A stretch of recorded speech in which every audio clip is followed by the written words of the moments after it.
Se você for para a costa de Santa Mônica, na Califórnia, você vai encontrar um palácio à beira-mar chamado Hotel Casa del Mar.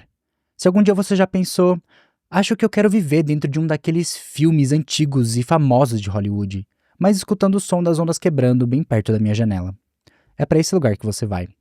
É como se você entrasse em um portal direto para os anos 20, só que com um serviço de quarto impecável. Por fora, ele se impõe na areia. Ele é enorme e majestoso, quase como se tivesse sido esquecido ali por uma era de ouro. Toda a fachada tem essa elegância de clube de praia renascentista italiano, e lá dentro o lobby parece um salão de baile de um navio de luxo que decidiu ficar ancorado para sempre. As janelas são tão grandes que vão do chão até o teto. Você consegue ver o Pacífico sem piscar. Não tem nada de rústico, não tem nenhum sinal de agitação de cidade lá dentro. Mas o lugar inteiro tem essa luz dourada do sol da Califórnia entrando e se misturando com o brilho dos lustres. Existe alguma coisa estranhamente atemporal nesse lugar. Parece que por trás daquelas paredes de mármore e dos tapetes felpudos, o tempo corre diferente, mais devagar. Você vai para sua varanda e você vê a imensidão azul do oceano. E você tem essa sensação de que qualquer preocupação do mundo real simplesmente não consegue passar pela soleira da porta. Em vez do barulho da cidade, eles têm o som constante das ondas. É como se fosse uma trilha sonora exclusiva, dia e noite. E ela é toda sua. Esses são os sussurros do Pacífico que ecoam pelos corredores. E é isso. Esse é um santuário de luxo de verdade, mas ele nem sempre foi assim. Porque em 1960, todo o glamour do Hotel Casa del Mar acabou se perdendo no tempo e ele foi fechado. E em 1967, o prédio reabriu como Synanon Foundation, um programa de reabilitação de drogas. O lugar, que já foi um clube grandioso, agora servia como uma das principais sedes de uma comunidade em rápida expansão, a Synanon. E é para lá que uma garotinha de apenas 6 anos foi levada pela própria mãe. Parece até estranho, né? O que uma garotinha de só 6 anos de idade está indo fazer em um lugar que tem um programa de reabilitação de drogas? Isso não faz sentido nenhum. A verdade é que a Synanon não era mais só um programa de reabilitação, mas sim um novo estilo de vida, tanto para ex-dependentes quanto para pessoas sem histórico nenhum de dependência. As pessoas vão para lá para talvez buscar um novo recomeço, uma vida diferente. O nome dessa garotinha é Selena, e ela chegou na Synanon à noite, junto da mãe dela, acompanhada de uma amiga chamada Mary Ann. Logo de cara, ela descreveu tudo aquilo como um lugar completamente alienígena. Afinal, para ela, que cresceu em South Central, Los Angeles, um lugar urbano e muito movimentado, cheio de pessoas o tempo todo, e para esse lugar afastado na Califórnia, para ela é como se ela tivesse saído de algum lugar e chegado a lugar nenhum. Pense em como isso pode ser confuso para uma criança tão pequena assim. Sair da cidade para um lugar que parece vazio, quase desolado. Na mesma hora dá para sentir o isolamento que tudo isso passa. O mais estranho é que quando elas chegaram ali na porta da Synanon, não tinha ninguém para receber elas. Elas só caminharam pela estrada de cascalho, sem ver nenhum carro, nem nenhum sinal usual da vida que ela estava acostumada. O único som que ela ouvia era do cascalho rangendo, nessa atmosfera tão quieta que parecia até algo hostil. Mas o mais estranho é o fato da Selena estar chegando na Synanon com a mãe dela. Uma pessoa que ela disse ser quase uma estranha. Já fazia mais de 2 anos que elas não se viam. E agora que elas se encontraram, ela está sendo levada para esse lugar totalmente alienígena por alguém que é praticamente uma desconhecida para ela. E isso não foi uma viagem de família planejada. A Selena foi praticamente levada às pressas durante a noite da casa do seu tio que ela estava visitando. E elas não foram em um ônibus qualquer. Elas chegaram em um transporte marcado pela Synanon. Toda essa jornada, essa saída do nada, a mãe desconhecida, um ônibus específico, é toda uma iniciação para a entrada da Selena nessa comunidade. E elas entraram nesse prédio da Synanon, sem nem mesmo bater na porta, elas simplesmente entraram. E passaram direto por um corredor curto até uma sala de estar que estava basicamente sem mobília nenhuma. E ali naquela sala, a Selena descreve um encontro que foi extremamente marcante para ela. Ela viu umas 8 ou 9 crianças e 2 mulheres adultas, todas sentadas no chão, com as pernas cruzadas. Mas a aparência delas tinha uma uniformidade extremamente surpreendente. Ela descreveu elas como se fossem recortes de papel idênticos. Cada criança, e as mulheres também, eram carecas e vestidas exatamente da mesma forma, com o mesmo macacão. Quando a Selena entrou pela porta, ela percebeu que, na mesma hora, o olhar de todo mundo virou para ela. Os que estavam com os ombros curvados para frente, de repente se endireitaram quando ela e a sua mãe entraram. E logo ali, ela já passa por um dos primeiros rituais.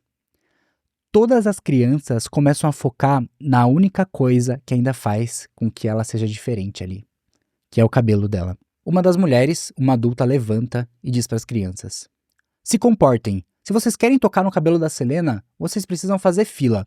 Todo mundo vai ter uma chance. Isso é extremamente bizarro. O cabelo dela imediatamente vira uma propriedade pública, um objeto para as outras crianças interagirem. Ela não queria um grupo de crianças estranhas passando a mão na cabeça dela. A vontade dela já não tinha relevância nenhuma. E ela só ficou ali, parada, assustada. E o pior é que a própria mãe dela participa disso. Ela entregou uma escova de cabelo para uma das crianças. Uma escova que já estava pronta dentro da bolsa dela, mesmo sua mãe sendo careca. Tudo bem a mãe ser careca, mas carregar uma escova de cabelo e facilitar isso só mostra o quanto ela já estava integrada no sistema da Synanon. Esse ritual bizarro continua até que a Selena diz: cada uma das crianças de aparência alienígena teve sua vez, me tocando e escovando o meu cabelo como se eu fosse um brinquedo deles. E os outros adultos ficaram sorrindo, com um olhar de aprovação, incluindo sua mãe, que estava assistindo sua filha ser tratada como uma propriedade. Então, depois dela passar por tudo isso, sua mãe simplesmente vira para ela e fala: eu tenho que ir agora, mais tarde eu volto. Quem deixaria uma filha de 6 anos sozinha nesse lugar completamente alienígena? Na mesma hora, uma das mulheres adultas se aproxima, coloca as mãos no ombro da Selena e fala: você tem muita sorte. Você tem muita sorte. Essa mesma mulher então pega uma tesoura grande que estava guardada em uma gaveta. Na mesma hora, a Selena sente uma sensação de pavor. Ela sabia que algo muito ruim estava prestes a acontecer. A mulher vira para ela, segurando a tesoura, quase como se fosse uma ameaça, e pergunta: você gostaria de ser uma criança Synanon? A Selena queria falar não, mas ali naquele momento, ela não tinha essa opção. Aquilo não era uma escolha, era uma exigência. Para ser uma criança Synanon, você precisava se tornar esse novo eu. E isso inclui raspar seu cabelo. Depois que ela teve seu cabelo raspado, a mulher pegou a mão da Selena e levou ela para as outras crianças, que agora são todas carecas igual ela. A diferença que ela tinha foi apagada. Pouco tempo depois, sua mãe volta e ela sente até um certo alívio. Ela tá carregando uma caixa de milho para fazer pipoca. E na mesma hora, a Selena corre pro lado dela, porque ela queria se sentir confortável de novo, perto da mãe dela, né? Mas a reação da mãe é completamente distante. Talvez essa fosse mais uma performance das normas da Synanon. Ela elogiou a nova aparência da Selena e disse: vamos fazer uma festa para celebrar a sua vinda para ficar aqui com a gente. Esse vai ser o seu novo aniversário. Esse novo aniversário é uma forma da Synanon de simplesmente apagar a identidade passada da criança e marcar a chegada dela na comunidade como um começo da sua nova vida real. É uma forma de renascimento dentro da comunidade. Isso mostra como a mãe da Selena não consegue nem sentir o sofrimento que a sua própria filha está passando. Ela está tão investida na seita, na Synanon, que essa chegada da filha dela vira uma celebração, vira uma transformação na vida da criança. E então a mãe apresenta a Sophie. Ela é apresentada como uma amiga especial que será sua buddy, como se fosse uma companheira. E isso, na mesma hora, cria um conflito na cabeça da Selena, porque ela sente uma resistência. Ela se sente como se ela fosse uma boneca para Sophie fazer o que ela quisesse. E na mesma hora, a única coisa que ela consegue pensar é: eu quero ir para casa. Eu não quero que ela seja minha companheira. Faz ela me deixar em paz. A garganta dela fecha nessa hora, porque ela estava lutando contra as lágrimas que querem sair dos olhos dela. E ela estava com essa expressão de resistência, sabe? Contra esse relacionamento que está sendo imposto nela. Ela tá perdendo toda a autonomia que ela tem. Ela é uma criança só de 6 anos. E a reação da Selena, com os ombros caídos, os olhos cheios de lágrimas, reforça que ela está sendo obrigada a fazer algo que ela não quer. E é claro que a mãe, vendo essa reação, tenta amenizar a situação. E ela agacha e pega nas mãos da Selena e ela explica que a Sophie está preparada para isso. E ela vai ser uma boa companheira para ela. Logo, logo vocês vão gostar da companhia uma da outra. Isso mostra uma tentativa do sistema de simplesmente impor relacionamentos, de suprimir esses sentimentos individuais. E isso deixa em evidência essa perda imediata de autonomia. A Selena não tem voz sobre com quem ela vai viver ou quem vai ser sua principal companheira. Simplesmente, essa foi uma escolha imposta a ela e ela vai ter que aceitar. Então, ela teve que passar a primeira noite ali, com a Sophie que ficou praticamente grudada nela como se ela fosse uma sombra. Ela se sentiu completamente invadida. Aquilo não era uma amizade. Era como se ela fosse uma presença constante, imposta no espaço da vida dela, que era algo completamente desconfortável para uma criança de 6 anos. Não tinha como ela escapar disso. Ela não tinha espaço pessoal. E no dia seguinte, o primeiro contato que ela tem é com a Linda, aquela mulher adulta que eu falei anteriormente. E ela chega pra Selena e fala: agora a gente vai jogar um jogo. Só que a Selena ainda tá completamente confusa e perdida ali naquele lugar que é extremamente novo na vida dela. E ela pergunta: cadê a minha mãe? E a Linda responde pra ela: você quer dizer a Teresa? Aqui na Synanon a gente não fala mãe, pai, senhor ou senhora. Aqui na Synanon a gente só usa os nossos primeiros nomes. Eu sou a Linda e essa é a Teresa. Enquanto ela aponta pra mãe dela, que já estava ali sentada como se estivesse esperando para participar de alguma coisa importante. Sempre que você quiser alguma coisa, pode vir me procurar, ou procurar por outro adulto, mas sempre chamando as pessoas pelo primeiro nome. Entendeu? Ela não entendeu, mas decidiu só ficar parada ali como se tivesse entendido. Esse aqui é um jogo especial. Aqui você pode falar qualquer coisa, as palavras que você quiser. Você pode falar merda e caralho, se quiser. Vai, pode começar, tenta aí. A Selena ficou imóvel, quase como se fosse uma estátua, porque para ela falar essas palavras era muito difícil. Ela não estava acostumada a falar isso. Vai, experimenta. Você deve estar com muita raiva da sua mãe por ter te deixado por tanto tempo. A gente sabe que você tá com raiva. Aqui, a gente não guarda raiva. Mas a Selena continuou quieta. Ela não estava entendendo nada que a Linda estava falando. Então a Linda decidiu que era melhor ela mostrar pra Selena como funcionava aquele jogo. Então tá bom, é minha vez. Ela se virou pra mãe da Selena e falou: Teresa, olha o que você fez com a sua filha. Você sabe quanto você fudeu com a vida dela? Nessa hora, a mãe dela se assustou como se alguém tivesse jogado um balde de água fria no rosto dela. Mas em poucos segundos ela se recuperou e voltou a sorrir como se nada tivesse acontecido. Imediatamente a Sophie sentiu um gosto estranho na boca. Ela sabe que na casa que ela morava antes existiam regras.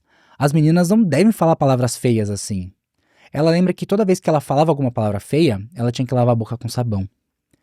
Isso quebra todas as normas que ela seguia antes. Quebra toda a moralidade, todos os tabus linguísticos que ela tinha. Isso é a Synanon tentando substituir todos os valores que ela tinha, pelos próprios dessa comunidade nova que agora ela faz parte. E é claro que a Selena fica completamente em silêncio. Para ela isso não faz sentido nenhum. Ela começa até morder o lábio com tanta força que ele começa a sangrar. E do lado dela, uma outra criança passa mostrando um exemplo de como essa norma linguística é adotada ali. Ela simplesmente passa e fala: ontem à noite não tinha porra de pipoca o suficiente. Eu não consegui comer nenhuma. Esse comentário fez com que aquele lugar virasse um circo. Todas as crianças começaram a gritar e falar palavrões ao mesmo tempo. Alguns começaram até mesmo a rosnar. Isso era só o começo de algo que eles chamavam lá na Synanon como The Game. Um jogo que começou como uma ferramenta de autoconhecimento, mas com o tempo se transformou em uma terapia de ataque agressiva que era usada para quebrar defesas psicológicas, destruir laços familiares e forçar a submissão e lealdade inquestionável à organização. O jogo acabou virando uma parte constante da vida na Synanon. Mas esse era só o começo, porque o The Game era só uma de muitas ferramentas em um sistema totalitário que usava coerção psicológica e física para manter o controle. A história da Selena é uma história real. E ela contou essa história na autobiografia que ela escreveu, chamada Criança da Synanon, Memórias de uma Infância na Seita Synanon. E hoje a gente vai entender como um grupo evoluiu de uma ferramenta de cura para ajudar as pessoas que acabaram caindo no mundo das drogas para um instrumento de controle totalitário, que teve um impacto devastador na vida de várias pessoas que tiveram que participar desses jogos de tortura. E para entender isso, primeiro eu preciso te contar como tudo isso começou. Existe um nome extremamente importante no centro de tudo, e esse nome é o de Charles Edwin Dederich, também conhecido como Chuck, que é um homem que teve uma história marcada por muitas perdas na infância, tanto que muitas pessoas descreviam ele como um curador ferido. Charles nasceu em Toledo, Ohio, em 1913, e ele passou por diversos traumas durante a sua infância. Quando ele tinha só 4 anos, o pai dele, que vivia lutando contra o alcoolismo, morreu depois de sofrer um acidente de carro. E então, 4 anos depois, o irmão mais novo dele morreu de influenza. E ele se sentia extremamente culpado e responsável pela morte do irmão. E quando Dederich fez 12 anos, a mãe dele se casou novamente, com um homem que ele detestava. Então, em pouco tempo, ele passou por uma sequência de eventos muito pesados para qualquer criança. E pode ser que essas experiências tenham moldado a forma dele ver o mundo de uma maneira muito profunda. Talvez até criando uma necessidade dele ter controle e ordem. Em um mundo que, na verdade, por tudo que ele passou, estava seguindo uma direção muito imprevisível e caótica. Além disso, logo na adolescência, por volta dos 14 anos, Dederich leu um livro chamado Um Esboço da História, escrito por Herbert George Wells, que teve um impacto gigante na vida dele. Isso porque, por mais que ele tenha sido criado como um católico, assim que ele leu esse livro, ele se tornou ateu, quase que da noite para o dia. E logo depois dele se tornar ateu, ele começou a beber, seguindo os mesmos passos do pai dele. Então a luta dele com o alcoolismo começou muito cedo. O Dederich bebia muito, antes mesmo de terminar o ensino médio. E quando ele entrou para a Universidade de Notre Dame, ele acabou abandonando o curso depois de 18 meses, porque ele teve muita dificuldade em se ajustar à universidade. E além dele estar lutando contra o vício, as notas dele eram horríveis. E conforme Dederich foi envelhecendo, ele não conseguiu parar em nenhum emprego. E com 29 anos, ele contraiu meningite e entrou em coma. Para sorte dele, ele sobreviveu. Mas isso fez ele entrar numa depressão profunda, que fez ele se afundar mais ainda na bebida. E mesmo assim, ele conseguiu casar 2 vezes e teve um filho com cada esposa. Mas as duas se separaram dele justamente por causa do problema dele com o alcoolismo. Depois do divórcio, nenhuma das esposas deixou Dederich ter contato com os filhos. E o fato dele nunca ter conseguido criar laços com os próprios filhos fez ele sentir a mesma culpa que ele sentiu quando o irmão mais novo dele perdeu a vida. A vida dele chegou num ponto tão baixo que ele ficou conhecido como um bêbado que ficava andando, tropeçando pela praia de Santa Mônica, na Califórnia, sem nenhum amigo ou família que pudesse ajudar ele. Nesse ponto, ele estava vivendo de ajuda da assistência social e de um auxílio-desemprego que dava uns $33 por semana, que ele provavelmente usava para comprar mais bebida. Eu não acho que você ter uma vida extremamente difícil, assim como a do Dederich, seja a justificativa para fazer as coisas que ele fez. Até porque muitas pessoas vivem a vida no modo hard do hard e não chegam no ponto de insanidade que ele chegou. Mas analisando tudo que ele passou, a gente consegue pelo menos entender qual foi o ponto de partida que levou ele a criar a Synanon e transformar ela em algo que foi tão marcante para a história dos Estados Unidos e até mesmo para a história do mundo também. Basicamente, ele estava vivendo o mesmo tipo de desespero que mais tarde ele ia tentar resolver para as outras pessoas. Ele perdeu o pai, o irmão, o contato com a família, quase morreu de meningite, se divorciou 2 vezes, perdeu o contato com seus 2 filhos e estava cada vez mais se afundando no álcool. Mas aos 43 anos, o Dederich decidiu buscar ajuda. E foi para uma reunião dos Alcoólicos Anônimos. E isso mudou completamente a vida dele. Porque na primeira reunião que ele teve, ele ficou completamente cativado. Porque ele percebeu que ali as pessoas faziam discursos e eram ouvidas. Então ele se levantou, correu até o palco e começou a falar. Ele nem lembra direito o que ele falou, mas ele foi aplaudido. Isso fez ele ter um estalo na mente. É isso que eu quero fazer. O Dederick começou a ir nessas reuniões todas as noites, e ele descobriu ter um talento para falar em público. Ele era carismático, engraçado e muito honesto. Isso fez com que ele virasse um dos favoritos ali nos Alcoólicos Anônimos. Mas essas reuniões não deixaram ele completamente satisfeito, porque ele percebeu que nem todas as pessoas que lutavam contra vícios eram bem-vindas ali, principalmente as pessoas que tinham vícios em drogas. E nisso, o Dederick identificou uma lacuna, uma necessidade da população que não estava sendo atendida. E depois de um ano sóbrio, visitando os Alcoólicos Anônimos quase todas as noites, em 1957 ele decidiu participar de um experimento com LSD na Universidade da Califórnia, que ele disse ser o momento mais importante da vida dele. Esse foi um experimento conduzido pelo pesquisador Sidney Cohen. E o objetivo da pesquisa era testar o LSD como uma possível cura para o alcoolismo. Eles queriam ver se a droga poderia provocar algum efeito sensorial ou algum tipo de alucinação que ajudaria essas pessoas a cortarem o vício no álcool. E Dederick decidiu se oferecer para esse experimento não porque ele queria se curar do alcoolismo, até porque ele já estava há um ano sóbrio, mas porque ele precisava do dinheiro. Só que a experiência do Dederick com LSD foi completamente diferente de todos os outros voluntários. Enquanto a maioria teve experiências sensoriais e alucinações, o Dederick não teve nada disso. Em vez disso, ele relatou ter apenas sentimentos de onipotência e onisciência. O Dederick disse que, ao mesmo tempo que nada importava, tudo importava. E esses sentimentos duraram por quase 6 meses. Ele acreditava que essa experiência foi responsável por trazer uma clareza pessoal e o impulso que ele precisava para a criação da Synanon. O LSD desbloqueou uma confiança dentro dele que ele nunca tinha visto antes. Essa droga transformou ele completamente. O Dederick acreditava que tinha tido uma revelação, que fez com que ele entendesse o mundo, que fez ele perceber que bom e mal era a mesma coisa. Mas apesar desse impacto positivo que ele acreditava que o LSD teve na própria vida dele, o Dederick não recomendou a droga para os outros alcoólatras ou viciados, porque ele observou que os outros 3 alcoólatras que ele conhecia, que participaram do estudo com ele, se perderam no vício novamente.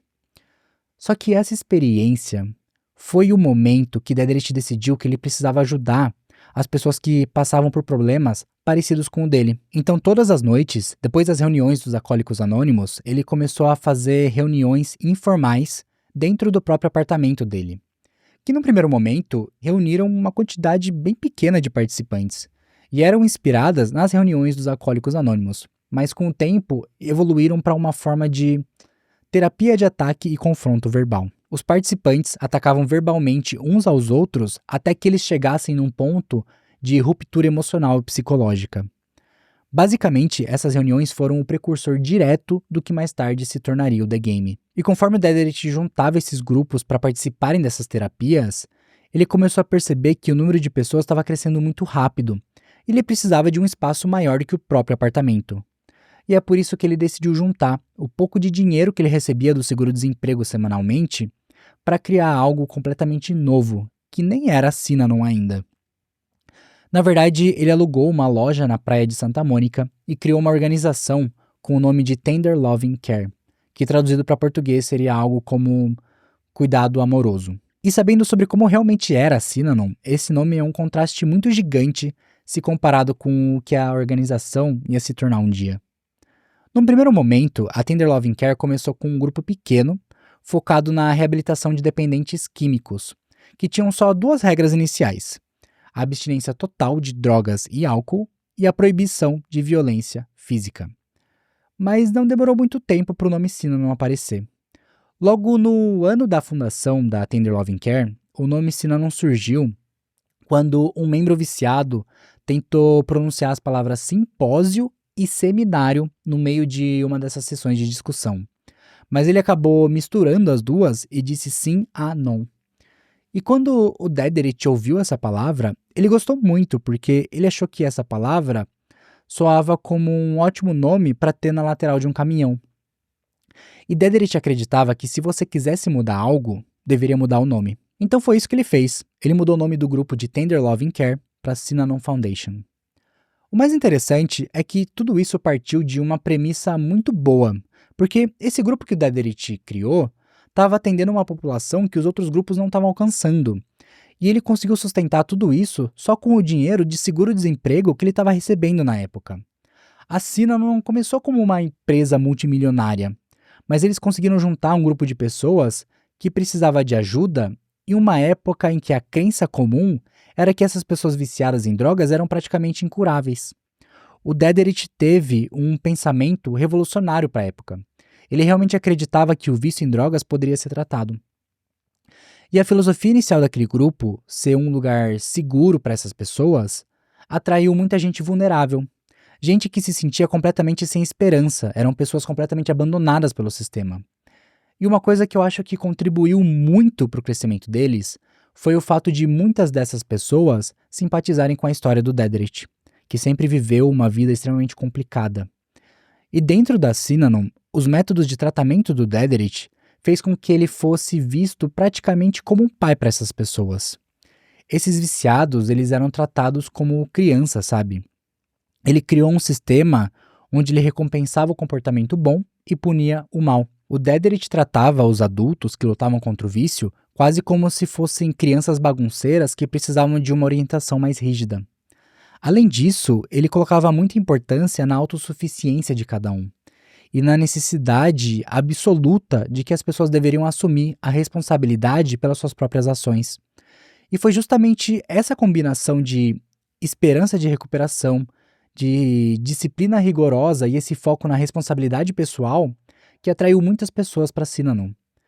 Só que essa visão paternalista e infantil dos membros criou uma dinâmica de poder desigual desde o começo. Por mais que os conceitos que o Dederich tenha usado já existissem em algumas terapias, nas mãos dele, esses conceitos viraram a base para um ambiente onde desafiar a autoridade seria algo perigoso.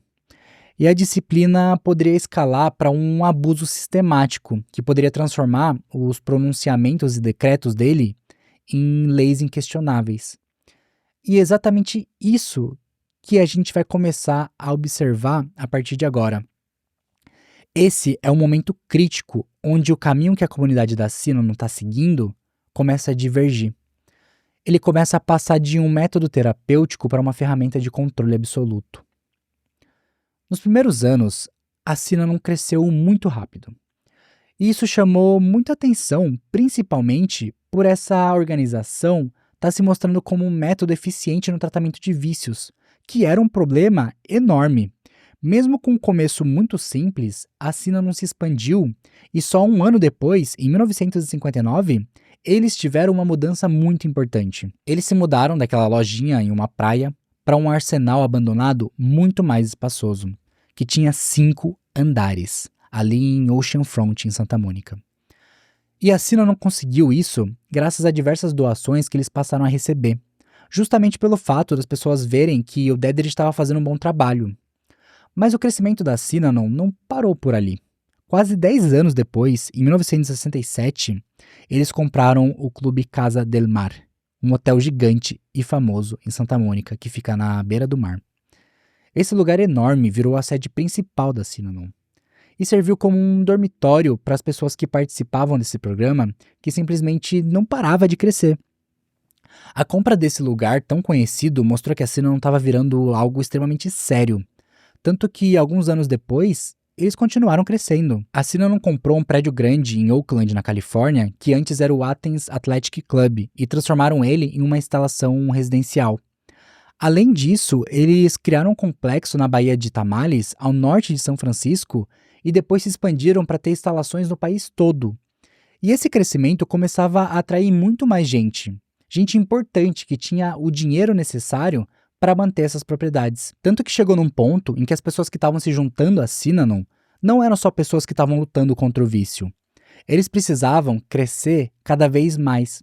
Então eles decidiram que eles precisavam convidar pessoas que não tinham vícios em drogas. Essas pessoas ficaram conhecidas dentro da Synanon como The Squares e Lifestylers, que seriam essas pessoas não dependentes químicas e pessoas comuns à classe média. Isso alterou toda a composição da organização e fez com que a estrutura financeira da Synanon crescesse muito. Mas por que uma pessoa que não tem nenhum tipo de vício iria parar dentro dessa comunidade? Na verdade, eles eram atraídos por diversas razões. Talvez pela ideia de vida comunitária, pela intensidade do The Game, ou simplesmente pelo desejo de fazer parte de algo que parecia ser um experimento social completamente inovador. Muitos desses lifestylers começaram a contribuir bastante na Synanon. Eles doavam o próprio salário e, em alguns casos, doavam até mesmo empresas e instalações inteiras para a comunidade. E isso foi formando uma organização com uma estrutura muito mais rica e desviando a missão original da Synanon, que era focada exclusivamente na recuperação do vício. E como eu falei, isso atraiu muita gente. Tanto que entre 1962 e 1963, um psiquiatra de Nova York chamado Daniel Cassiel morou dentro da Synanon e escreveu um livro detalhando a experiência incrível que ele teve enquanto ele morou lá. O livro se chama So Fair a House, The Story of Synanon. E nele, o Daniel conta que mudou para Synanon para ter uma visão mais próxima de como era viver lá dentro, porque ele queria entender como a Synanon fazia para curar os viciados em drogas. Porque ele já tinha trabalhado por mais de uma década com tóxico-dependentes em Nova York, e ele tinha concluído que os viciados eram incuráveis. Mas dentro da Synanon, o psiquiatra mudou completamente a visão que ele tinha. Lá ele realmente acreditou que o sistema que o Dedrick tinha criado era uma terapia revolucionária que podia tratar diversos transtornos de personalidade e vícios. E ele atribuiu esse sucesso da Synanon justamente à estrutura familiar paternalista que era liderada por Dedrick. Mas além de Daniel, a Synanon foi até endossada por celebridades. Pessoas como o músico Stan Kenton e atores como Lucille Ball, Ricardo Montalban, Leonard Nimoy, Lee Marvin, todos foram associados à Synanon. E isso ajudou ela a ganhar mais destaque na mídia e virar um assunto constante nas notícias. A Synanon se tornou uma espécie de comunidade glamurosa. O Leonard Nimoy, na verdade, deu até aulas de teatro lá dentro. E cineastas como George Lucas e Robert Altman contrataram até mesmo residentes da Synanon como figurantes para os filmes deles, porque eles ficaram muito atraídos por essa aparência distinta que os membros da Synanon tinham, especialmente aqueles com cabeça raspada. Então, pensa em como obter esse tipo de atenção de Hollywood e até mesmo apoio de celebridades elevou a imagem pública e o respeito que a Synanon tinha no país. E é por isso que a visão da Synanon mudou tanto durante esse período. Ela era algo muito mais além da recuperação do vício. Mas outra coisa que evoluiu também foi a visão que o Dedrick tinha. Ele começou a afirmar que os membros nunca poderiam realmente se formar na Synanon. Ele alegava que a recuperação fora do ambiente do programa era impossível. Você não ia mais para a Synanon para se curar de um vício e saía para voltar a viver a sua vida normal, que era algo que os modelos terapêuticos convencionais visavam. Geralmente você ia até lá, melhorava e era reintegrado de volta na sociedade. Mas o Dedrick implementou um conceito de reabilitação vitalícia, que criava uma população dependente da organização em todos os aspectos da vida deles. E cada dia que eles passavam dentro da Synanon, eles começavam a ficar cada vez mais isolados do mundo exterior e das normas da sociedade. Ele passou a criar uma comunidade dependente da Synanon para sobreviver. Basicamente, o Dedrick criou uma seita. E não só isso, porque junto dessa mudança veio uma ambição cada vez maior. O Dedrick começou a ver a Synanon não só como um centro de reabilitação, mas como um terreno fértil para criar uma utopia, uma espécie de sociedade experimental com potencial para, literalmente, mudar o mundo. E é por isso que ele pegou muito pesado nesse aspecto da vida comunitária, que criava uma estrutura familiar completamente diferente do que a gente está acostumado. Lá as pessoas tinham todos os laços completamente rompidos com os membros das suas famílias biológicas. Isso fazia com que os membros da Synanon começassem a ignorar ou justificar o controle que o Dedrick tinha e as práticas coercitivas que eram criadas lá dentro, como o The Game.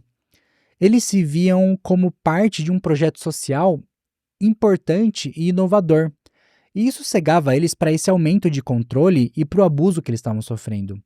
A seita começou a isolar tantos membros do mundo lá fora que eles chegaram ao ponto de começar a própria escola. Em 1966, eles criaram uma escola que seguia essa visão de uma nova sociedade que a Sina não pregava. A escola foi liderada por Al Bauman e ele foi escolhido justamente por ter essa visão de cultivar uma filosofia inovadora de educação com o objetivo de ensinar as crianças a pensar diferente.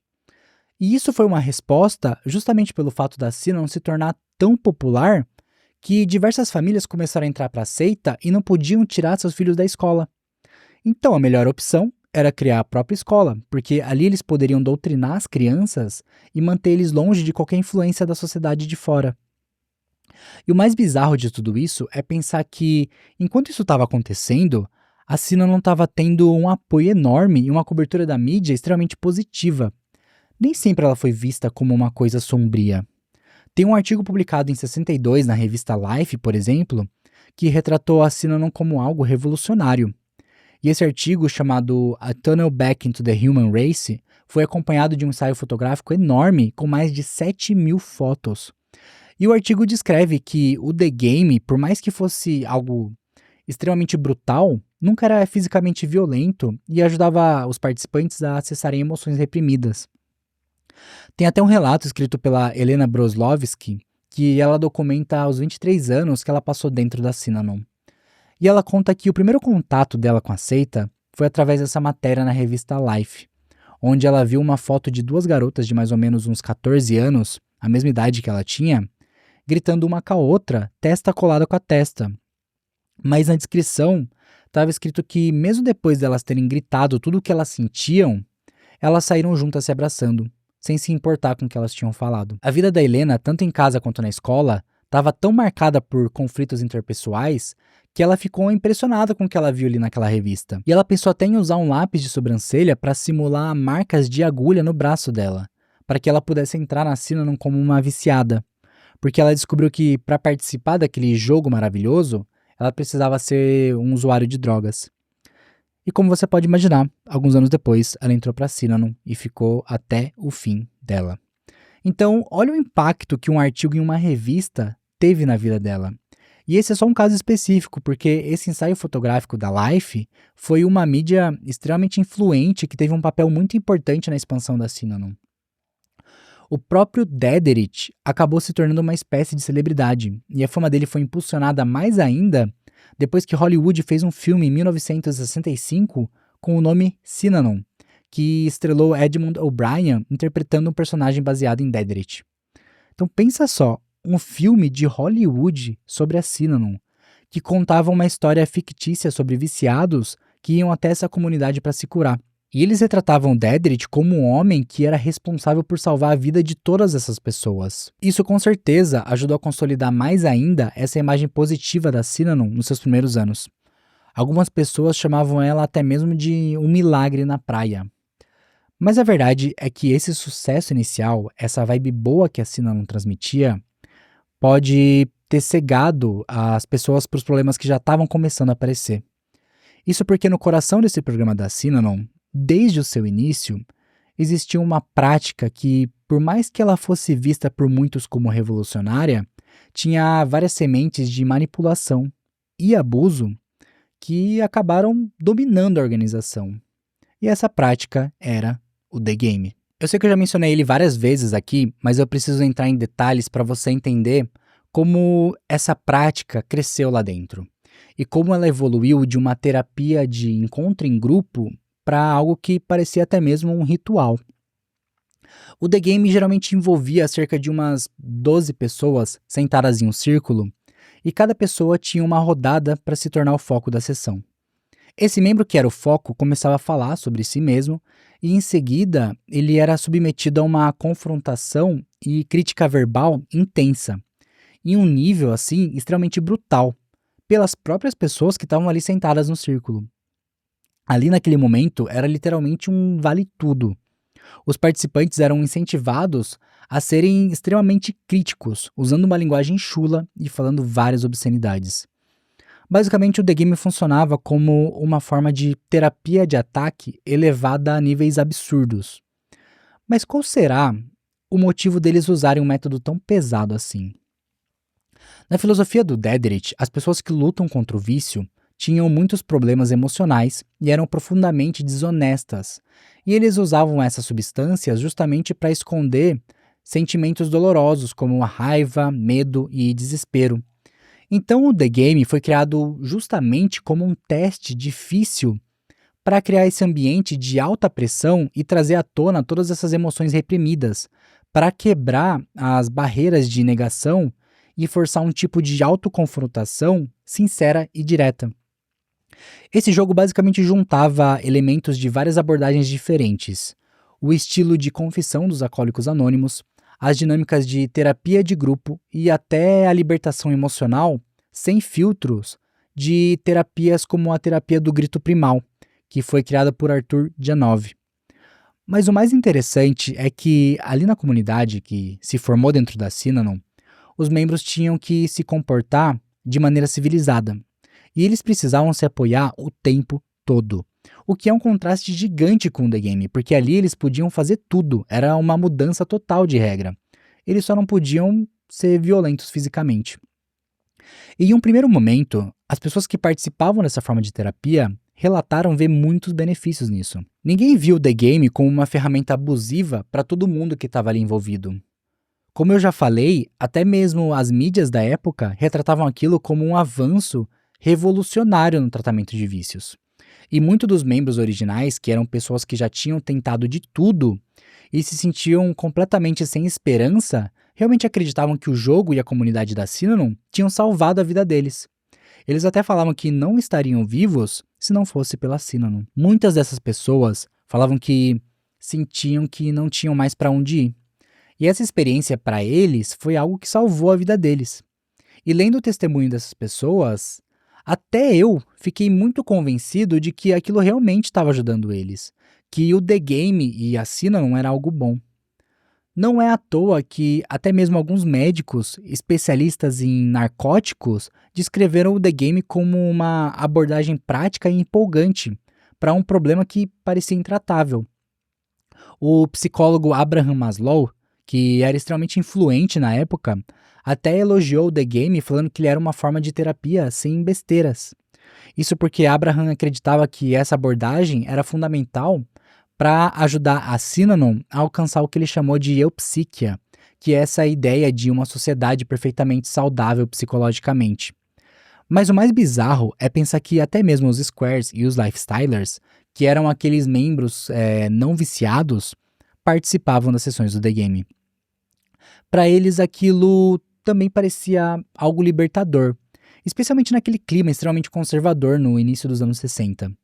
Para muitos ali, estar num ambiente onde eles são livres para falar palavrões e expressar todas as emoções deles, sem nenhum tipo de censura, era uma experiência nova e libertadora. E nas fases iniciais do The Game, ele era até retratado como um fórum onde os membros podiam até mesmo criticar a liderança da Synanon, incluindo o próprio Dederich, que participava das sessões dos jogos e alegava que essas críticas seriam consideradas na formulação de políticas internas. E isso criava uma ilusão de um processo democrático e responsivo ao feedback dos membros da Synanon. Mas tudo isso não passava de uma ilusão, porque por mais que o The Game possa ter parecido trazer muitas vantagens, com todos os depoimentos impactantes dos participantes, o apoio de pessoas influentes e até mesmo a aparência de uma participação democrática, essa fase inicial de incentivo foi exatamente o que motivou o aumento da intensidade do jogo e fez ele evoluir para uma ferramenta de controle e abuso. E essas sessões que antes duravam cerca de 1 hora, começaram a durar horas e horas, evoluindo para grupos que ficavam cerca de 2 a 3 horas se atacando nesses interrogatórios intensos que tinham o objetivo de atacar uma mesma pessoa até quebrar ela. Até que ela fosse humilhada o suficiente a ponto dela ficar tão cansada fisicamente e emocionalmente que ela ficava mais moldável. E isso deixava essa pessoa muito mais suscetível à influência e ao controle. E o próprio Dederich percebeu isso. Essa mudança não foi acidental. Ele percebeu como isso afetava as pessoas e aproveitou a situação para praticamente derrubar todos os conceitos que essas pessoas tinham e reconstruir toda a personalidade dela seguindo a imagem da Synanon, que era a imagem que ele acreditava ser a correta. Então o The Game virou, literalmente, uma forma de lavagem cerebral. Ele virou uma ferramenta explícita de coerção e manipulação. E aqueles jogos com durações estendidas, que podiam durar entre 2 a 3 horas, começaram a durar até 72 horas consecutivas. Então, imagina que essas pessoas eram obrigadas a participar de sessões do The Game sem poder parar para comer, tomar água ou dormir. E essa privação de sono, junto da fome e da sede, deixava os participantes ainda mais suscetíveis à manipulação. Existem alguns relatos de pessoas que sobreviveram à seita que falam que, se você começasse a cochilar sem querer no meio do jogo, algum dos próprios participantes podia te chacoalhar ou até mesmo te dar um tapa para você acordar e ser obrigado a voltar a jogar o jogo. E quando você começasse a dormir, era muito provável que você virasse o alvo da rodada, porque o objetivo de todo mundo ali era tentar se juntar para atacar o mesmo participante. Lembrando que todo mundo era obrigado a participar das sessões do jogo. Até mesmo as crianças, que desde os 4 anos de idade já eram vistas dentro do The Game como iguais, independente da idade. E apesar disso tudo parecer ser algo extremamente absurdo, o Dederic conseguiu ver no The Game uma forma de trazer mais dinheiro e mais membros para Synanon, porque ele começou a fazer retiros de fim de semana que eram focados totalmente no jogo, chamados de The Trip. E esses retiros foram extremamente importantes para levar o The Game para fora da Synanon, para que as pessoas pudessem ter a experiência dessa terapia de ataque em grupo. Ali, eles basicamente viviam uma experiência cerimonial e ritualística completa. Os participantes eram obrigados a usar uma túnica branca bem simples, enquanto eram liderados por guias experientes no The Game, que usavam roupas com algumas faixas de cores diferentes, dependendo da patente que eles tinham ali naquele retiro. Tem até um ritual que eles faziam no segundo dia, que de madrugada os participantes eram vendados e levados para uma sala escura com incenso e velas acesas e cantos gregorianos de fundo. Ali eles tinham os pés lavados com água quente e óleo, e depois eles participavam de algumas sessões com tabuleiros Ouija, que eram operados por bruxas vestidas com túnicas pretas. E ali eles mostravam algumas mensagens no tabuleiro para colocar medo nos participantes e falar que coisas ruins poderiam acontecer com eles se eles não entrassem para Synanon. Dá pra ver que o negócio estava virando muito uma seita mesmo, né? Esses retiros eram basicamente feitos para provocar uma experiência intensa que combinava a confrontação do The Game com rituais místicos para induzir uma experiência que quebrasse a resistência dos participantes e fizesse eles se comprometerem com a organização. E o pior é que esses retiros estavam dando muito certo, porque só em 2 anos o Dederic conseguiu gerar mais de $500 mil de receita, porque ele cobrava um valor dessas pessoas para elas participarem do The Trip. E quando elas já estavam convencidas a participar da comunidade da Synanon, elas precisavam pagar uma taxa de moradia e alimentação mensal.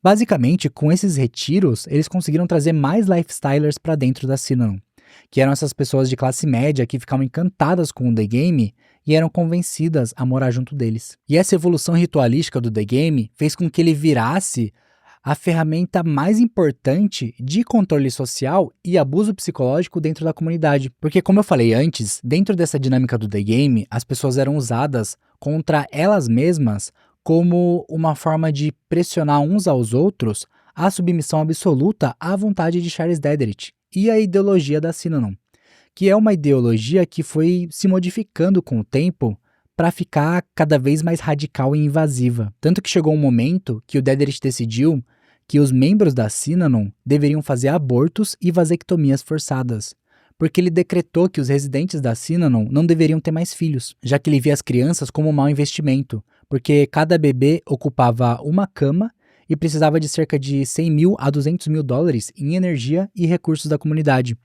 Além disso, o Dederic acreditava que, ao proibir as pessoas de terem filhos, os membros iam se dedicar totalmente a Synanon.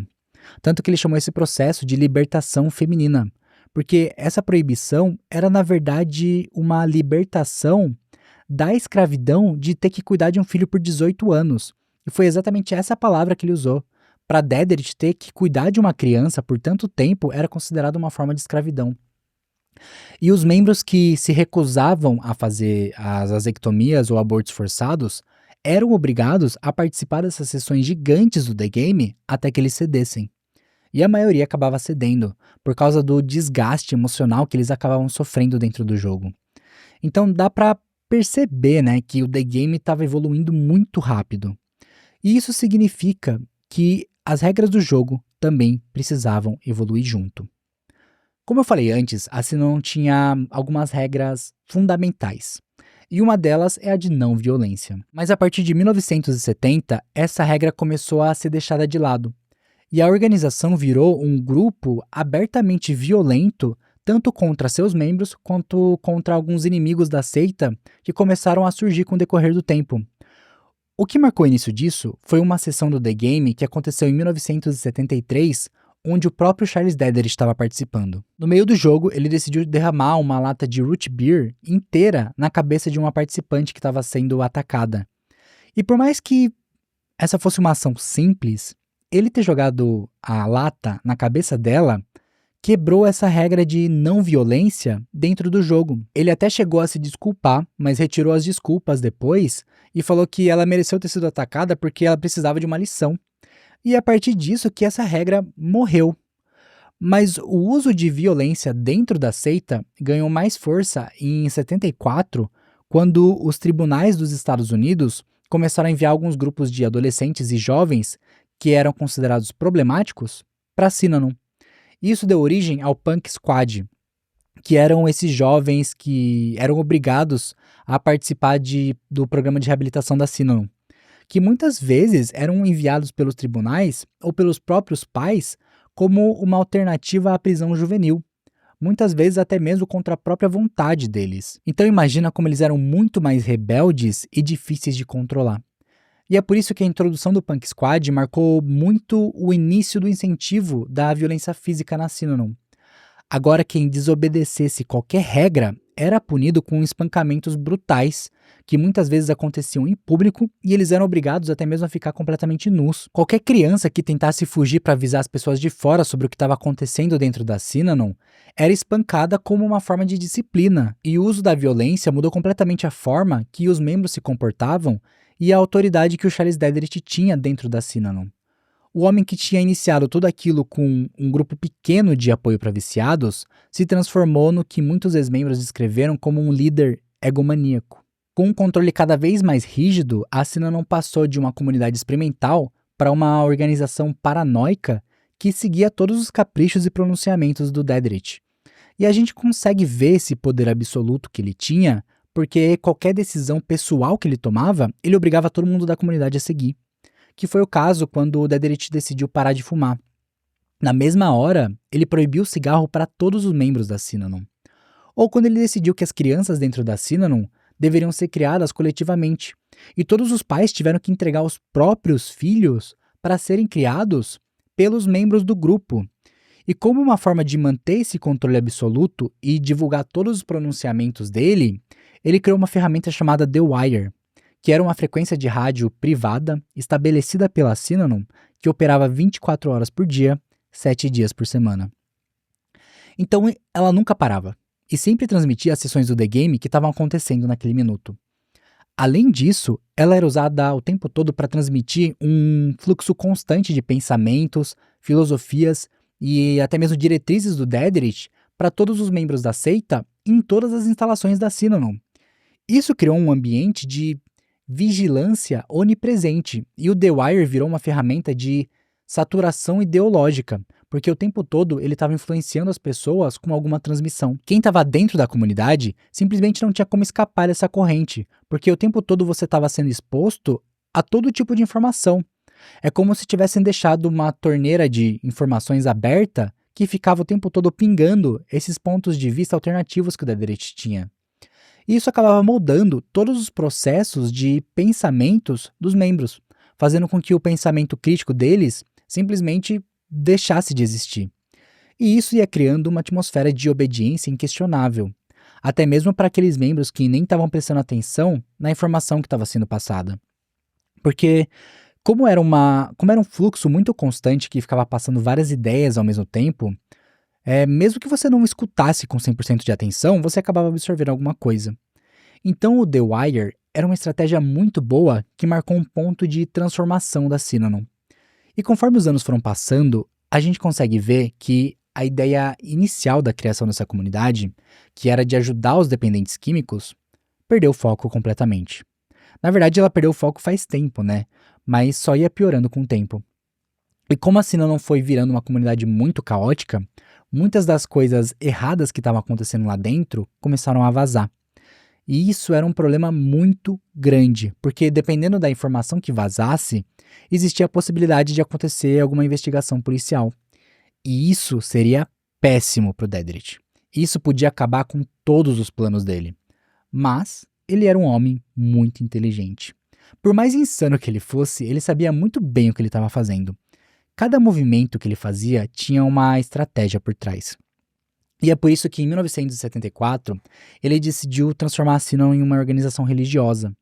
E alguns anos depois, eles adotaram o nome de Igreja Synanon. Dentro dessa nova estrutura, o Charles Dedrick não era mais só um fundador ou um líder. Ele virou o salvador do povo. Basicamente, ele acabou virando uma autoridade espiritual dentro da organização. E ali eles criaram o sinanonismo, que seria uma nova forma de religião pregada pelo próprio Dedrick lá dentro, que juntava várias ideias filosóficas que ele tinha. Só que o objetivo dessa mudança não era exatamente por causa da religião. A motivação principal de tudo isso, na verdade, foi uma estratégia de defesa, porque a Synanon começou a sofrer muitas pressões externas.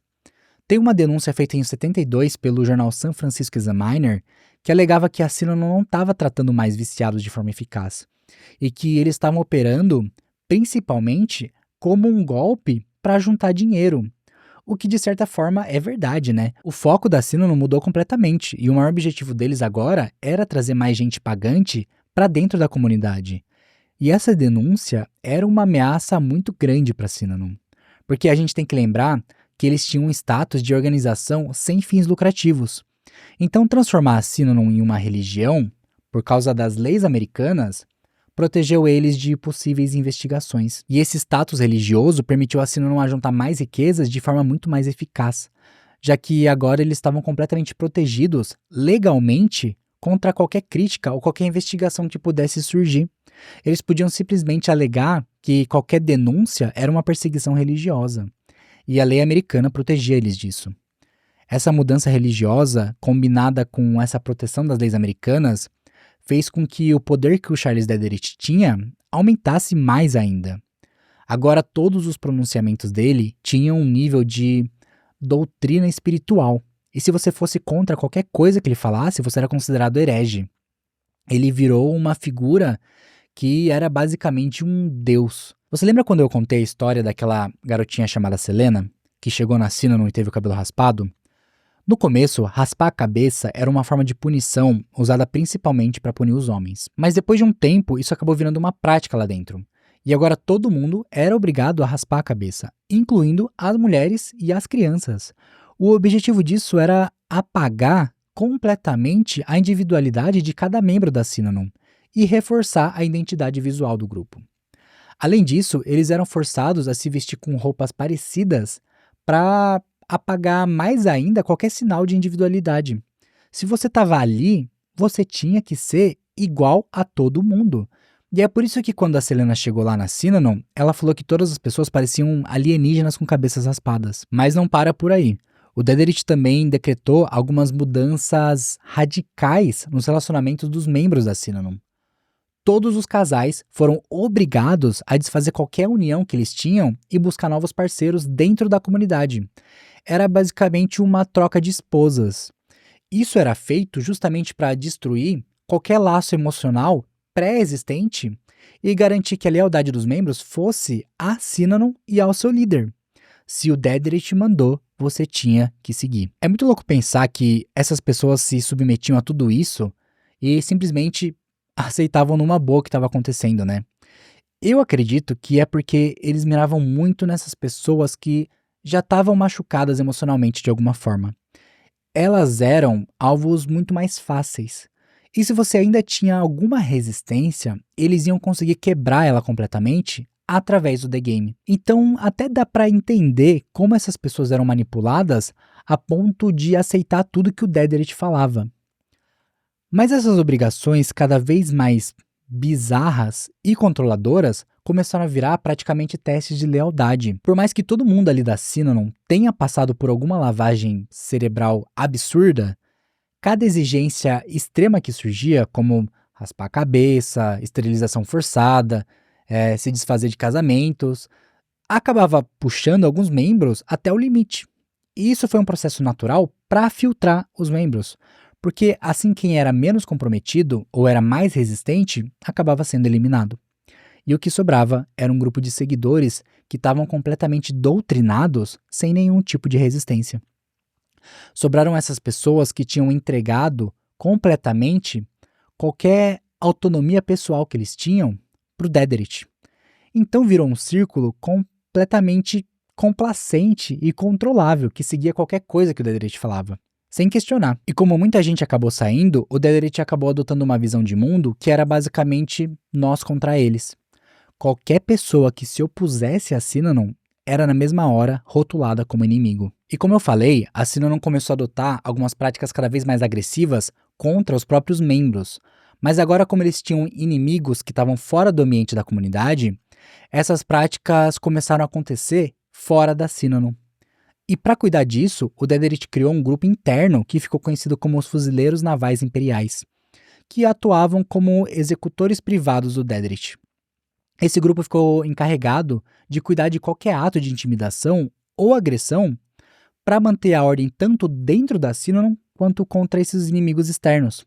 Eles eram basicamente um grupo de violência organizada. Só nos próprios registros da Synanon encontraram mais de 80 ataques violentos documentados que aconteceram entre 1974 e 1978. E as atividades desse grupo incluem espancamentos em massa nos adolescentes que moravam dentro da Synanon, que eram principalmente aqueles do Punk Squad que eu falei antes, e até mesmo ataques brutais a ex-membros da organização. Tem o caso de um ex-membro chamado Phil Ritter, que entrou na Synanon como um não viciado junto da sua esposa e da sua filha, e ele se opôs à vasectomia obrigatória.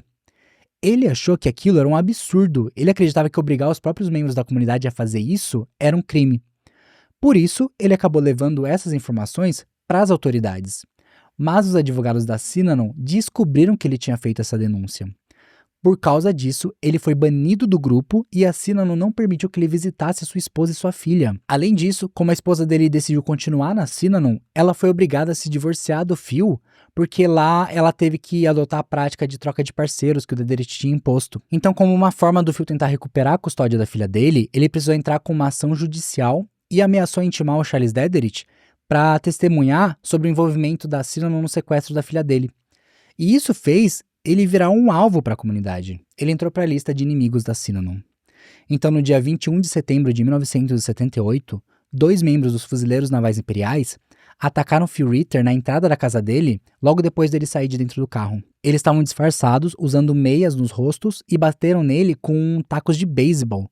Para você ter uma ideia, o Phil apanhou tanto que ele sofreu uma fratura no crânio, quebrou um braço e uma perna e entrou em coma por uma semana. E ainda quase morreu depois de contrair meningite. E o pior é que essa brutalidade extrema serviu como um exemplo para qualquer um que estivesse pensando em fugir ou resistir aos mandamentos da Synanon. Isso virou uma ferramenta para garantir que ninguém ia se sentir seguro se saísse da Synanon e falasse o que estava acontecendo lá dentro. Uma outra vítima dessa violência foi um homem chamado Alvin Gambonini, um fazendeiro que era vizinho de uma das instalações da Synanon em Ponte Reyes. Depois que o Gambonini forneceu abrigo e assistência para alguns jovens que conseguiram escapar da seita, ele foi agredido por membros da Synanon na frente da própria família dele. Dá pra ver que a Synanon estava perdendo a mão já, né?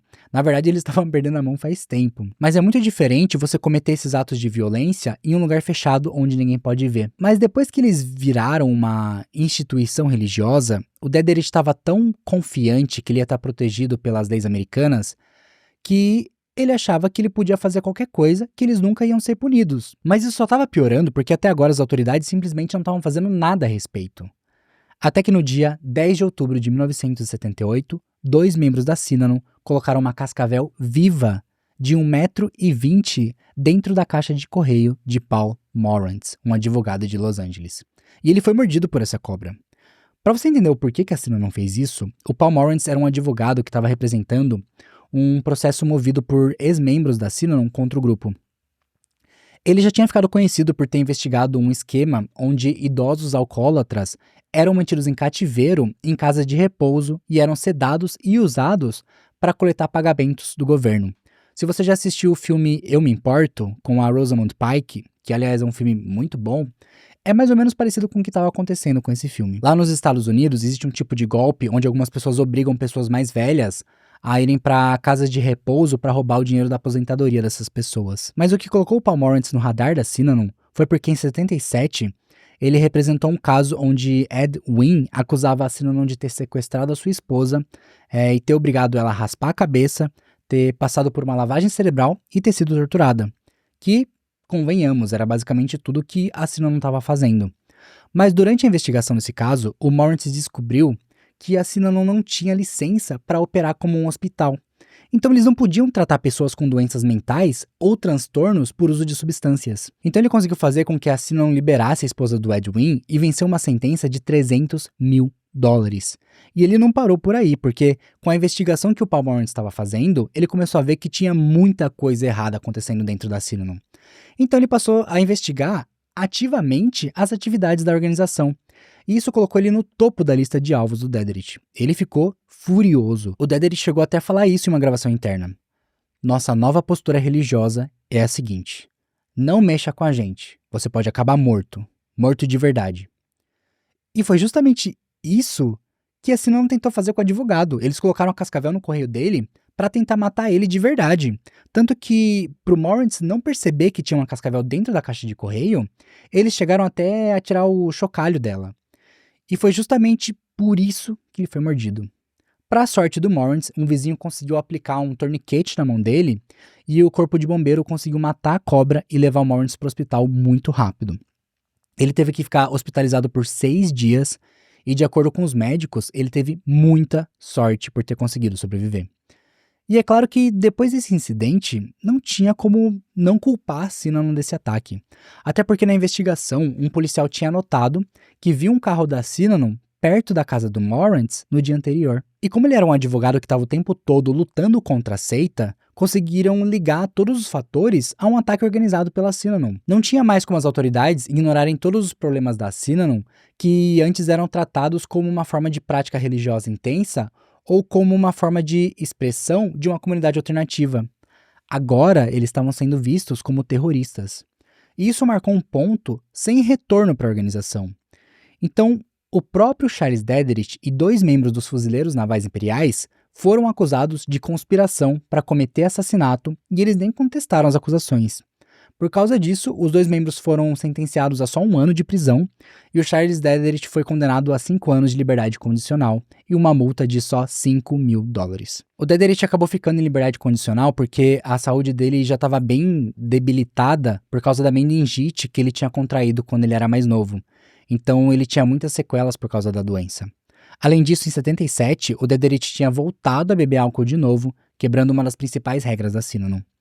E um pouco tempo antes do ataque da Cascavel, em 78, ele sofreu um derrame. Ele estava tão mal que, no julgamento desse ataque, ele nem foi testemunhar. E os médicos que examinaram ele falaram para o juiz que, por causa do alcoolismo e da saúde debilitada dele, ele ia morrer em pouco tempo dentro de uma prisão. Então, por isso, decidiram que ele deveria cumprir esses 5 anos em liberdade condicional com uma proibição de participar na gestão da Cinnamon. Ele tinha que ficar completamente afastado da liderança da comunidade. Mas eu acho que é um absurdo ele ter que pagar uma multa de só $5 mil. Para você ter uma ideia, nessa época, os ativos da Cinnamon, que incluíam vários imóveis, 10 aviões, 400 carros, caminhões e motocicletas, somavam cerca de $33 milhões. Sem contar o fato de que, como eles eram uma religião, eles tinham isenção de impostos. Não faz sentido essa multa de só $5 mil, né? Ainda mais se a gente levar em consideração que os investigadores fizeram uma busca em uma propriedade da Cinnamon na Califórnia e eles descobriram que o Dederich tinha gravado um discurso falando o que ele queria que fizessem com o advogado. Ele falou mais ou menos assim: eu tô bastante disposto a quebrar as pernas de algum advogado. E depois, quebrar as pernas da sua esposa. E ameaçar cortar os braços do seu filho.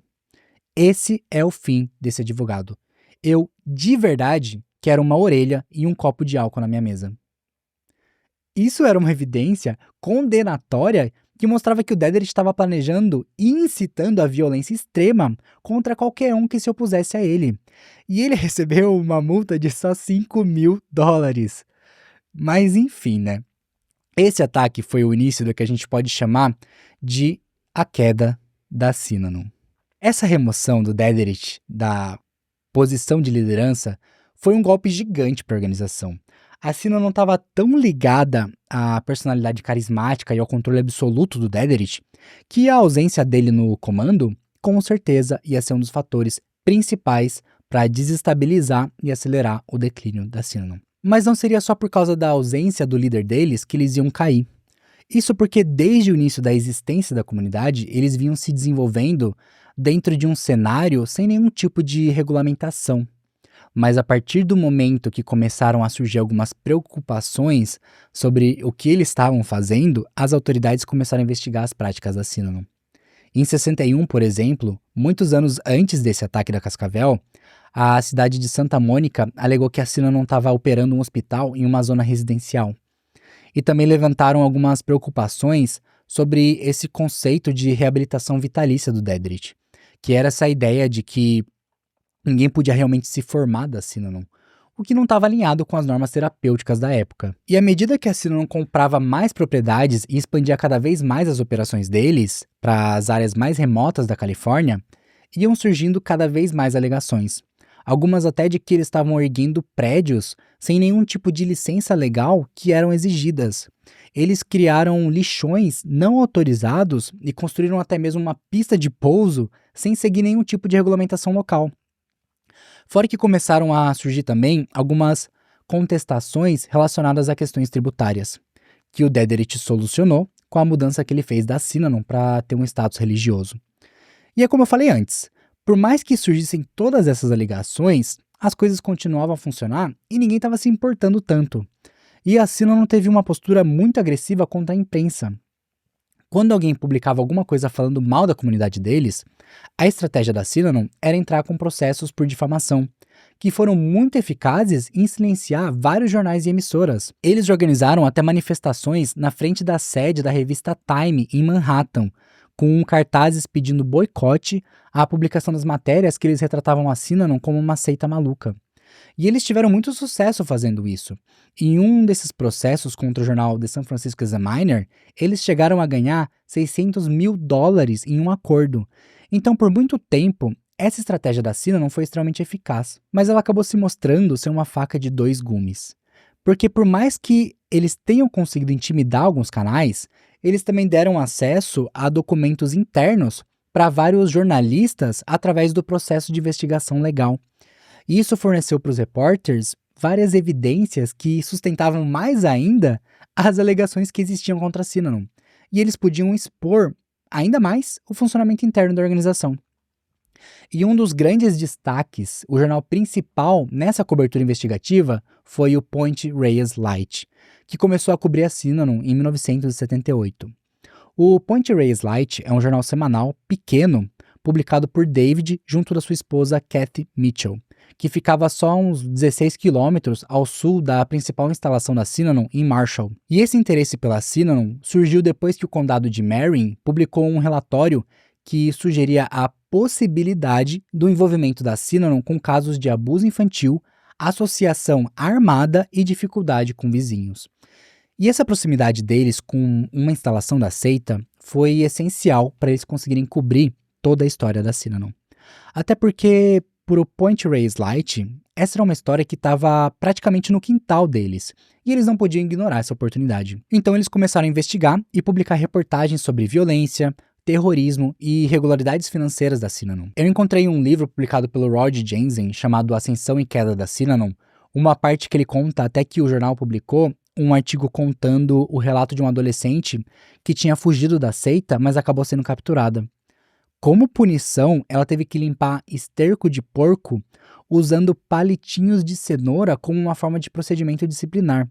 Olha que bizarro. Mas o Point Reyes Light não focou só nesses casos de possíveis abusos infantis, porque eles também analisaram vários procedimentos judiciais que indicavam violações de zoneamento e transações financeiras muitas vezes questionáveis. Eles acusaram a Synanon de apropriação indevida de fundos de caridade e apontaram que eles se apresentavam como uma organização de caridade religiosa para obter isenções fiscais, mas na verdade eles operavam como uma organização empresarial com fins lucrativos.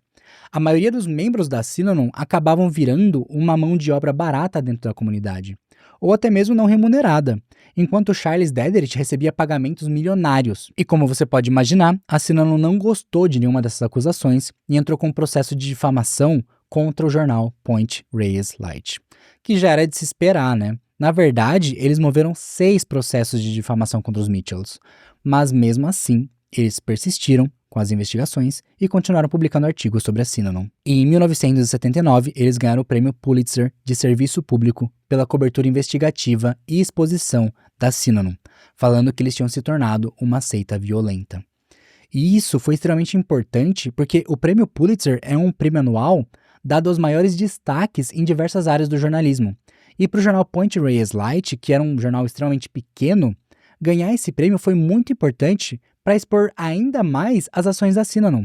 Tanto que em 86, depois de vários anos desses processos de difamação contra o jornal rolando, a Synanon acabou fazendo um acordo e teve que pagar $100 mil como indenização para os Mitchells. E isso marcou o fim de uma batalha legal de 8 anos. E nesse meio tempo, em 82, a Receita Federal dos Estados Unidos iniciou uma investigação e revogou o status de isenção fiscal da Synanon retroativamente a partir do ano de 1977. Como resposta, a Synanon entrou com uma ação contestando essa revogação, alegando que eles eram uma religião, mas em 1984, um juiz rejeitou a alegação da Synanon de ser uma religião, afirmando que eles tinham se envolvido em fraude na tentativa de ter benefício fiscal. Então eles revogaram o status de isenção fiscal da Synanon e eles foram ordenados a pagar $17 milhões em impostos atrasados. E como você pode imaginar, com todas essas polêmicas, a seita começou a perder muitos membros. Ninguém mais queria estar relacionado com a Synanon, pelo menos não as pessoas que ainda tinham um pingo de consciência, né? O que antes era visto como uma comunidade totalmente revolucionária, começou a ser vista com maus olhos. E uma comunidade que chegou a ter um pico de 1.700 residentes em 1972, começou a perder membros cada vez mais rápido. E esse número caiu para 994 em 1978. Com toda essa perda de credibilidade, vários processos legais, a quantidade de membros pagantes diminuindo e uma dívida tributária enorme de 17 milhões, a Synanon declarou falência em 1991. E o Charles Dederich faleceu no dia 28 de fevereiro de 1997, aos 83 anos, por causa de uma insuficiência respiratória. Uma morte que aconteceu vários anos depois da dissolução formal da Synanon. Uma comunidade que ele construiu e liderou por mais de 3 décadas. Só que por mais que a Synanon tenha acabado, ela deixou muitas cicatrizes em várias vidas que foram completamente moldadas pela comunidade. Muitas das crianças que cresceram dentro da organização sofreram consequências trágicas ao longo prazo. Eu encontrei alguns relatos contando que algumas dessas crianças tiraram a própria vida e outras se envolveram com drogas e morreram de overdose. A maioria dessas mortes são atribuídas ao trauma e às condições de vida que eles enfrentaram dentro da Synanon. O advogado Paul Morantz, que foi mordido pela cascavel, acabou falecendo em 2022 com 77 anos por causa dos problemas de saúde a longo prazo que foram causados pelo veneno. Mas o mais interessante é que mesmo após a dissolução da seita e a exposição de todos os abusos que eles cometeram, até hoje alguns ex-membros continuam a acreditar nos aspectos positivos das experiências que eles tiveram lá dentro. Mas eu acho que esse sentimento mostra como Charles Dederich conseguiu criar um apego e uma dependência gigante daquela comunidade, que até hoje tem muitas consequências psicológicas para os sobreviventes. Eu até consigo entender e ver o lado dessas pessoas que falaram que tiveram experiências muito boas lá. Até porque muitas dessas pessoas que acabaram se juntando à Synanon, eu vejo que eram pessoas que sentiam que tinham um buraco que precisava ser preenchido. E na época que a Synanon surgiu, realmente existia um buraco muito grande no tratamento dos dependentes químicos. Ela surgiu como um ambiente de apoio e com uma promessa de recuperação, que acabou evoluindo não só para uma recuperação de dependência química, mas como uma forma de recuperação social. Ou pelo menos é isso que eles acreditavam, né? O fato da Synanon oferecer uma vida comunitária completamente diferente, onde você tinha que dividir todas as horas do seu dia com outras pessoas, e nas sessões do The Game você podia ser completamente honesto, livre de qualquer tipo de censura, mostrou uma realidade muito diferente da realidade que era fora da comunidade. Até hoje, por exemplo, eu acho que muitas vezes a gente acaba escondendo muitos dos nossos sentimentos. E você ter um lugar onde todo mundo está livre para sentir o que quiser e falar o que quiser, acaba sendo uma experiência muito boa e revolucionária. O problema da Synanon é que ela acabava criando uma distorção da realidade e uma dependência gradual. Era praticamente uma síndrome do sapo na panela com água fervendo. A água vai esquentando tão devagar que eles estavam ali dentro e acabavam nem percebendo a água esquentando. Essa mudança para um controle abusivo foi tão gradual que as pessoas começaram a perceber quando já era tarde demais. E eu acho que dá para falar isso num nível geral até.